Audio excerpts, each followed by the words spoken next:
ఏ అన్వర్ ఇక్కడున్నావా? నీ గురించి ఒక మంచి కళ వచ్చిందిరా నాకు ఇవాళ. నేను ఒక తప్పు చేశాను రా. నువ్వు తప్పు చేయడం ఏంట్రా? అసలు ఏం జరిగింది? నేనేం తప్పు చేశానో తెలిసే ముందు అసలు ఏం జరిగిందో నీకు తెలియాలి.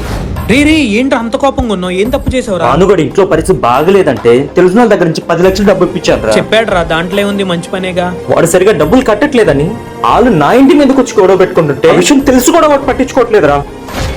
ఇప్పుడు వాడి వల్ల నా కుటుంబం రోడ్డు మీద పడుతుందని భయంగా ఉందిరా. బాధపడకరా, నేను వాడితో మాట్లాడతాను. మాట్లాడే ఉపయోగం లేదురా. ఇలాంటివి నేను చాలానే మాట్లాడాను. ఇలాంటి వాళ్ళు మనం ఆపదలో ఆదుకుందాం అనుకుంటాం, కానీ అవసరానికి వాడుకునే వేసిలాగా వాళ్ళు అనుకుంటారా. రే ఏంట్రా మాటలు? నీ మాటలుంటే భయం వేస్తుంది. ఇంతకీ ఏం తప్పు చేసావురా? అరే గణేష్, రే ఏంట్రా అంత కంగారు వస్తున్నావు? అరే అన్వర్ గడు హార్ట్ అటాక్ తో చనిపోయాడురా.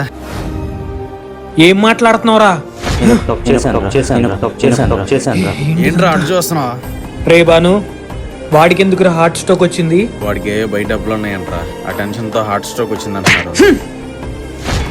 రే బాను, వాడికి నాకు తెలిసే అప్పు లేదురా, నీకు పెట్టిన హామీ సంతకం తప్ప. ఈ రోజు వాడు హార్ట్ స్ట్రోక్ తో చనిపోయినా వాడిని చంపేసింది మాత్రం నువ్వేరా. అరే నేను కావాలని చేయలేదురా. మీలాంటి స్నేహితులు నమ్మి మధ్యలో సంతకాలు పెట్టిన వాళ్ళు చేస్తున్నారు తప్ప మీరు బాగానే సంతోషంగా ఉంటున్నారు కదరా. ఇలాంటి వాళ్ళని అడ్డంగా నరికేసిన తప్పు లేదురా. తీసుకున్న వాళ్ళు ఇచ్చిన వాళ్ళు బాగానే ఉంటున్నారు, మధ్యలో సంతకాలు పెట్టిన వాళ్ళ కుటుంబాలే రోడ్డున పడుతున్నాయి. ఇప్పటికైనా కళ్ళు తెరవండి. నీ సంతకం విలువ నీ కుటుంబం భవిష్యత్తు.